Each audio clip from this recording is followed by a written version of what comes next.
नमस्कार friend, topic है discussion के लिए हमारे पास ट्रेडमार्क लॉ का, जो कि ये फर्स्ट लेक्चर है। तो सबसे पहले देखते हैं दोस्तों कि ट्रेडमार्क लॉ जो है उससे क्या मतलब है। तो जैसे कि दोस्तों ये वर्ड है ट्रेड प्लस मार्क, यानी ट्रेड वाणिज्य व्यापार बिजनेस कह लीजिए, मार्क यानी चिन्ह कह लीजिए। तो बिजनेस में एक तरह का चिन्ह या मार्क यूज़ करना जो है उसको हम कह सकते हैं कि भाई वो ट्रेड मार्क होता है। ये तो है दोस्तों इसके वर्ड पर इसकी डेफिनेशन की, जो इसके वर्ड सजेस्ट करते हैं। पर अगर इसको डिक्शनरी में देखा जाए तो ऑक्सफोर्ड लीगल डिक्शनरी जो है उसको डिफाइन करती है कुछ इस तरह से। Trademark is a distinctive symbol that identify particular products of a trader to the general public. यानी कि ट्रेडमार्क जो है अपने आप में एक सिंबल है या एक चिन्ह है जो कि डिस्टिंक्टिव होता है, यानी कि जिसको आसानी से पहचान सकते हो और दूसरों से अलग होता है, जिससे कि किसी व्यापारी या ट्रेडर का जो प्रोडक्ट है वो पहचाना जा सकता है दूसरों से अलग होकर। और ये सुविधा जो है वो जनरल पब्लिक या आम जनता के लिए भी है कि वो ही जो है प्रोडक्ट को आइडेंटिफाई करती हैं और उसे परचेज करती हैं। जैसे कि अगर आपको एडिडास का कोई ट्रैक सूट चाहिए तो आप उसका जो लोगो देखकर उसको पहचानते हैं और उसको खरीदते हैं। जहाँ तक बात है दोस्तों ट्रेडमार्क एक्ट 1999 की, तो उसमें जो डिफाइन किया गया है इसको वो कुछ इस तरह से है। Trademark mean a mark capable of being represented graphically and which is capable of distinguishing the goods or services of one person from those of others and may include shape of goods, their packaging and combination of colors। अब यहाँ पर कुछ इसको थोड़ा सा उसमें change किया गया है इसकी डेफिनेशन में कि भाई ऐसा मार्क जिसको कि हम ग्राफिकली यानी कि ड्राइंग से या डायग्राम से जिसको बता सकते हो और जो कि आपकी गुड्स या सर्विसेज जो भी आप दे रहे हैं उसको डिस्टिंग्विश करता हो, यानी कि उसको दूसरों से अलग हट के बताता हो, जिसमें कि शेप ऑफ द गुड्स भी हो सकती है, पैकेजिंग भी हो सकती है या फिर कॉम्बिनेशन ऑफ द कलर्स भी हो सकता है। शेप ऑफ गुड्स जैसे देखिए साबुन कई तरह के हैं, नहाने वाले साबुन कई तरह में मार्केट में देखेंगे, पर कोई गोल है, कोई स्क्वायर में, कोई रेक्टेंगल में, कोई किसी और शेप में है, किसी को अंदर से थोड़ा सा कर्व किया गया है, तो वो भी उनकी एक तरह से पहचान होती है। पैकेजिंग की बात की गई है तो वो भी होती है, जिसको देखकर ही आप पता लगा लेते हैं कि भाई ये फला कंपनी से है तो मैं इसको खरीदना चाहता हूँ, ठीक है ना। जैसे एप्पल है तो एप्पल के प्रोडक्ट जो है उनकी पैकेजिंग जो है वो अलग तरह से होती है, उस पर उनके ब्रांड नेम होते हैं, जहाँ उसका एप्पल का लोगो होता है, वो सारी चीज़ें होती हैं वहाँ पर। या फिर इसने कहा कि कम्बिनेशन ऑफ द कलर्स, यानी कि कलर्स जो हैं उनका कम्बिनेशन कुछ इस तरह से होता है कि वो भी आइडेंटिफाई आप करते हैं, है ना। जैसे कि मैगी है तो मैगी का जो कलर है आप देखेंगे उसकी पैकेजिंग का तो वो ज़्यादातर पीला है या उसमें रेड थोड़ा सा आपको मिलता है, तो उसको आप कलर के बेसिस पे आइडेंटिफाई कर सकते हो। और कई तरह की ऐसी चीज़ें मिलेंगी आपको जिनको आप कलर के आधार पर आइडेंटिफाई कर सकते हो। तो यहाँ पर दोस्तों एक केस लॉ है आपकी स्क्रीन पर जिसमें कि डिफाइन किया गया था कि ट्रेडमार्क क्या है। तो कुल मिला के देखिए हम कि ट्रेडमार्क को आप उसके नाम पर डिफाइन कर लीजिए, जनरली डिफाइन कर दीजिए, ऑक्सफोर्ड डिक्शनरी से डिफाइन कर लीजिए, ट्रेडमार्क एक्ट जो है हमारा 1999 का उसमें डिफाइन कर लीजिए, या फिर आपका जो केस लॉ है उसके आधार पर आप डिफाइन कर लीजिए।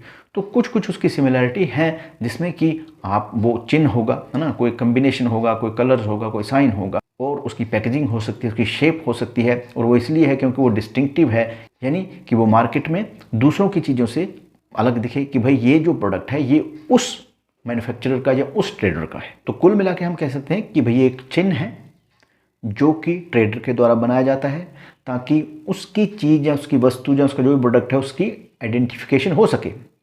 ये कोई शेप भी हो सकती है, ये पैकेजिंग हो सकती है, कुछ केसेस में ये नाम भी होते हैं, हालांकि उसको मना किया गया है कि नाम या सरनेम जो है उसको ना रखा जाए, बट उसमें भी कुछ कंडीशन है कि भाई अगर ऐसा हो जाता है तो फिर उसको वो ट्रेडमार्क एस्टेब्लिश कर लेते हैं। ये तो होगी दोस्तों डेफिनेशन, और आप देखते हैं कुछ और बेसिक चीज़ें जो कि ट्रेडमार्क से जुड़ी हुई हैं। जैसे कि आप जानते हैं कि गुड्स यानी वस्तु या सर्विसेज या सेवाएं जो हैं वो सोल्ड या परचेज की जाती हैं ऑन देयर क्वालिटी और रेपुटेशन, है ना।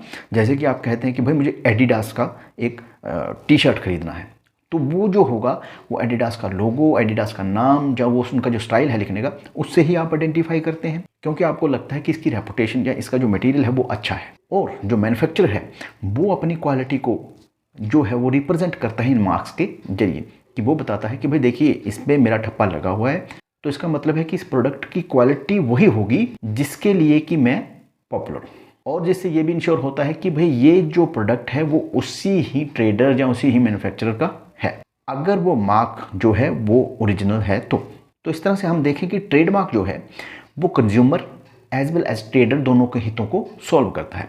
ट्रेडर का हित ये है कि वो अपनी प्रोडक्ट की क्वालिटी जो है उसको इससे बता सकता है, और कंज्यूमर को ये बता सकता है कि भाई ये प्रोडक्ट मेरा है। कंज्यूमर का बेनिफिट ये है कि वो आइडेंटिफाई कर लेता है चीज़ों को कि भाई ये देखिए ये चीज़ इस पर उसका लोगो है तो ये डेफिनेटली उस ट्रेडर को या मैन्युफैक्चरर को बिलोंग करती है। नो नेक्स्ट देखते हैं दोस्तों एवोल्यूशन ऑफ द ट्रेडमार्क। यानी ये ट्रेडमार्क है, ये उत्पन्न कैसे हुआ, ये कहाँ से स्टार्ट हुआ। तो डेफिनेटली जो ह्यूमन बींग हैं उनके बारे में तो कहा गया है कि भाई जो स्टोन एज की केव पेंटिंग है उसमें भी मार्क उसने लगाए हैं ह्यूमन बींग ने अपने जानवरों को आइडेंटिफाई करने के लिए।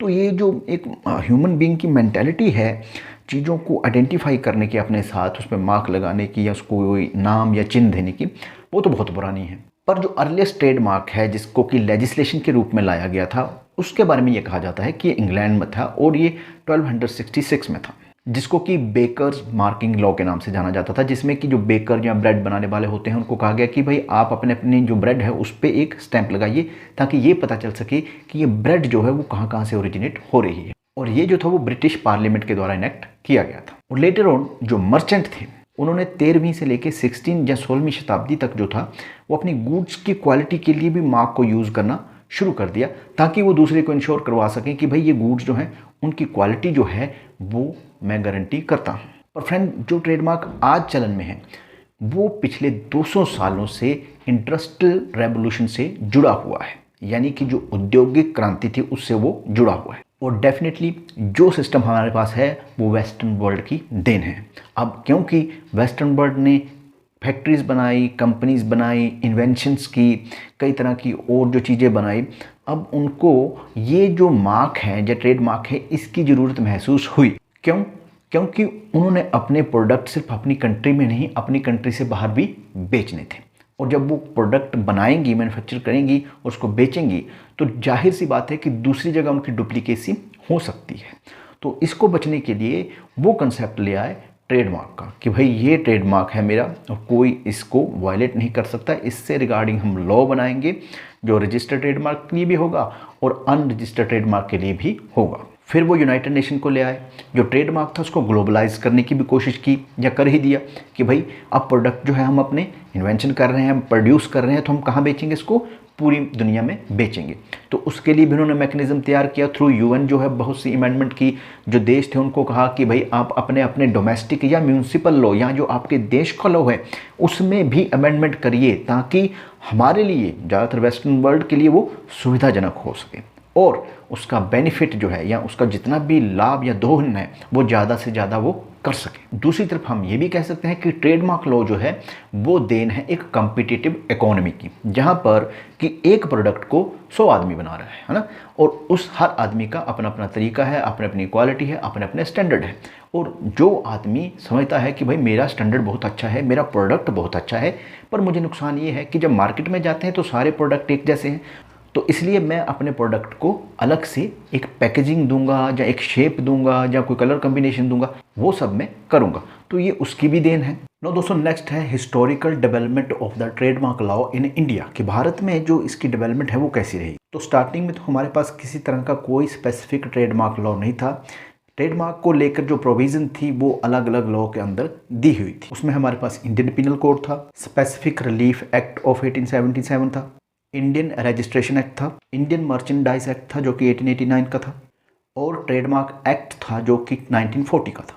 और इंडिपेंडेंस के बाद क्या हुआ कि जो ट्रेडमार्क एक्ट हमारे पास था 1940 का, उसमें कुछ कमियां थी और उनको रिफॉर्म करने के लिए या उनमें सुधार करने के लिए एक कमेटी का गठन किया गया। पर इसमें दिक्कत ये हुई कि जितने भी मेंबर्स थे वो किसी एक बिंदु पर सहमत नहीं थे या वो यूनैनिमसली एग्री नहीं करते थे कुछ प्रॉब्लम्स पर।